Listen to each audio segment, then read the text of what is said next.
Bueno, buen día. Yo soy la doctora Patricia Barrios, profesora agregada de Pediatría de la Clínica Pediátrica C de la Facultad de Medicina, Centro Hospitalario Pereira Rosell. El tema que vamos a abordar hoy es meningoencefalitis aguda bacteriana y para ello vamos a comenzar primero a hacer algunas apreciaciones y algunas definiciones. Meningitis es la inflamación de las meninges que se identifica por un aumento del número de glóbulos blancos en el líquido cefalorraquídeo. Meningitis bacteriana es la inflamación de las meninges y el encéfalo provocada por la invasión bacteriana del sistema nervioso central. Meningitis aséptica es cuando no hay evidencia de patógenos bacterianos detectados en el líquido cefalorraquídeo por las técnicas habituales del laboratorio. Encefalitis es cuando hay una inflamación del encéfalo, meningoencefalitis es inflamación de meninges y encéfalo, bacteriemia oculta es cuando hay en el aislamiento de bacterias en sangre en un niño sin signos clínicos de toxicidad. Y enfermedad bacteriana invasiva es que en realidad se abrevia EBI, son bacterias en líquidos normalmente estériles en un niño sin signos de toxicidad. Acá podemos observar una figura donde se observan, las meninges que recubren el cerebro y como podemos ver en realidad están muy vascularizadas y eso cuando llega la bacteria se desencadena una reacción inflamatoria, aumenta la permeabilidad vascular, genera una inflamación que en realidad es lo que va a determinar los síntomas y signos clínicos que presenta el paciente. ¿Qué es lo que sucede en nuestro país? ¿Por qué es importante? Y bueno, porque la etiología varía de acuerdo a cada país, a la población, a los programas de vacunación, ¿verdad? Y a la circulación en realidad de los microorganismos. En nuestro país es importante que conozcan que desde el año 1993 la Organización Panamericana de la Salud implementó un programa regional de vigilancia que se llama CIREVA. Sistema de redes de vigilancia de los agentes bacterianos responsables, tanto de neumonía y meningitis. Y eso nos brinda información de qué tipos de agentes, sobre todo de Haemophilus influenza, neumococo y Neisseria meningitis, cómo es la circulación, qué susceptibilidad tienen a los antimicrobianos y de esos informes y de esas vigilancias que se hace también en colaboración con otros países, sabemos que en nuestro país, según el último informe, el agente más frecuente de meningitis bacteriana en menores de 15 años es Neisseria meningitis serogrupo B. ¿Cuáles son los síntomas y signos que puede presentar esta enfermedad? Y bueno, va a depender de la edad del niño, que ahora vamos a ver en los niños más pequeños como recién nacidos. La clínica a veces puede ser sutil y solo presentarse como una fiebre sin foco clínico evidente. Con respecto a la etiología, va a depender porque depende de la etiología. Por ejemplo, el meningococo da lesiones hemorragíparas a nivel del examen físico. Va a depender también de la virulencia de la bacteria y también va a depender de las comorbilidades o el terreno del paciente. No es lo mismo un niño inmunodeprimido o que tenga otros factores de riesgo que puedan tener una evolución más fulminante o tener mayor riesgo de complicaciones. Con respecto a las formas de evolución de esta enfermedad, tenemos una forma insidiosa donde los síntomas son inespecíficos, como fiebre, irritabilidad, vómitos presentes unos días antes de establecerse el diagnóstico de la infección. Puede haber formas fulminantes, que estas formas son graves, con escasas horas de evolución, con un rápido deterioro neurológico y hemodinámico, y hay una forma intermedia entre ambas.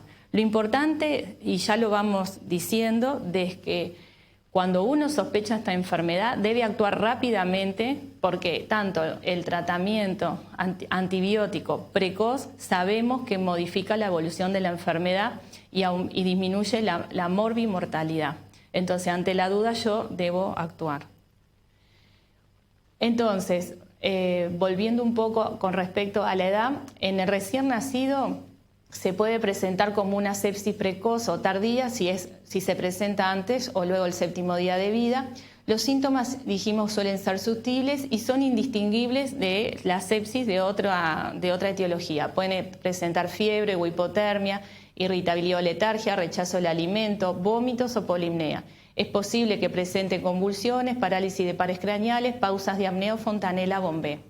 Y una de las formas de presentación es una fiebre sin un foco clínico evidente. Cuando yo sospecho eso, no hay nada a mí que me oriente a que pueda tener una meningitis, entonces yo debo proceder a hacer una punción lumbar y estudiar el líquido cefalorraquídeo en esos pacientes que no hay una causa que explique la fiebre, ¿verdad?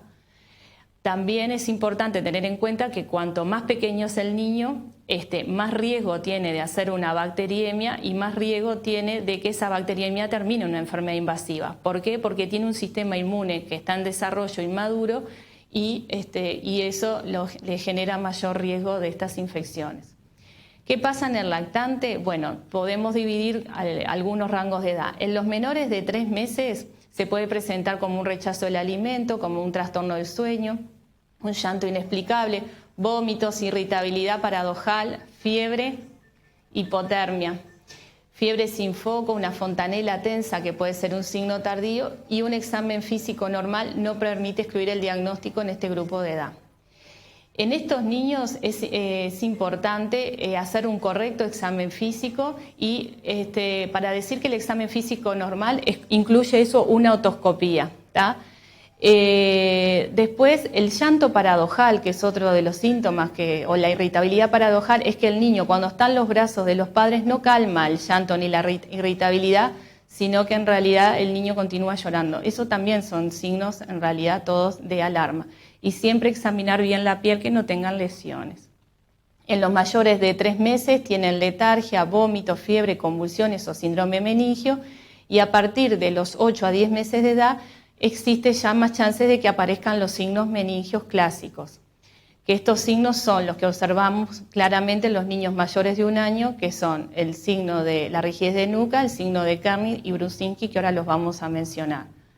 Entonces, como concepto de esta edad, en los menores de 3 meses hay que ver si estos niños tienen factores de riesgo o no para tener una enfermedad bacteriana invasiva y de acuerdo a eso se realizarán exámenes de sangre y si tiene 2 o más factores de riesgo clínicos y de la paraclínica a estos niños y no se le encuentra una causa de la fiebre, aunque no tengan elementos claros que nos orienten a una meningoencefalitis, a estos niños también se les practica una punción lumbar.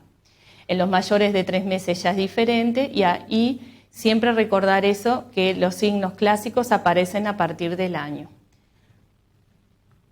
En los escolares, ¿qué podemos esperar? Fiebre, cefalea, fotofobia, acusofobia, vómitos y signos de irritación meningia. Y acá sí aparece el síndrome meningio característico, rigidez de nuca y tronco, el signo de Kernig y Brusinski, que acá lo vamos a ver. El signo de Kernig es que el paciente está en decúbito dorsal con los miembros inferiores extendidos, se flexiona el miembro inferior sobre la cadera y ahí se va a extender. Cuando uno trata de extender el miembro inferior aparece un dolor que lo limita y se extiende todo en la columna. El signo de Brusinski es que el paciente está en decúbito dorsal y cuando uno va a hacer la flexión de la nuca con los miembros inferiores extendidos, enseguida aparece la flexión de los mismos. Eso es un Brusinski positivo. Son todos elementos que traducen en realidad irritación meningia. ¿Qué otra cosa dijimos vamos a observar? Las lesiones de piel, puede haber petequias, puede haber equimosis, que constituyen un síndrome purpúrico petequial, y puede haber un rash maculopapular previo, que a veces que puede aparecer y nos puede hacer confundir con una infección viral y luego aparecen las petequias. Cuando tenemos un síndrome hemorragíparo, así en un niño con fiebre, hay que estar atentos porque puede ir rápidamente al shock séptico y uno debe sospechar que sea una meningococcemia.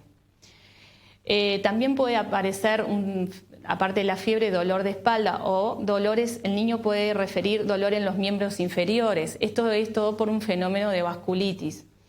Y el 15% puede presentar signos neurológicos focales. Bueno, con respecto a la etiología, ¿cuál es la etiología de la meningitis según la edad? En los menores de 1 mes tenemos Streptococcus galactiae o Streptococcus beta hemolítico del grupo B, Escherichia coli, Listeria monocitógenes. Entre 1 y 3 meses, Streptococcus galactiae, Neisseria meningitis y Streptococcus pneumonia, y en los mayores de 3 meses, Neisseria meningitis y Streptococcus pneumonia. Esto es importante considerarlo, siempre tenemos que saber cuál es la epidemiología en nuestro país, y lo otro importante es saber en realidad el esquema de vacunación que lo tengan completo y vigente.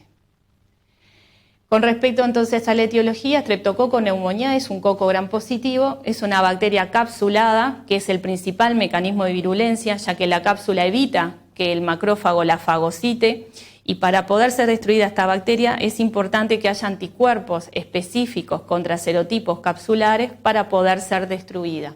Ese es un concepto importante a la hora de ver el tema de las vacunas. Dentro de esos serotipos, 23 son los que causan enfermedad invasiva. ¿Qué pasa con esta bacteria? Cuando es destruida tanto por el sistema inmune o por el tratamiento antibiótico, se liberan antígenos de su pared celular que tiene el peptidoglicán, y esto genera una gran respuesta inflamatoria que es la responsable, digamos, de los síntomas que presentan los pacientes. Haemophilus influenza tipo B es un bacilo gram negativo, también capsulado. Existen otros tipos de Haemophilus influenza, pero este es el que causa enfermedad invasiva.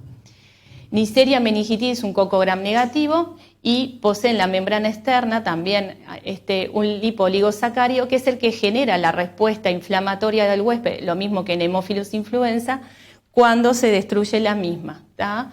Lo importante es saber de Neisseria meningitidis para poder entender cuando a la hora de la selección de las vacunas es que se clasifica en serogrupos por la cápsula polisacarídica que tiene y en serotipos y subtipos por proteínas de membrana externa, que no vamos a detallar porque no es el objetivo de esta charla.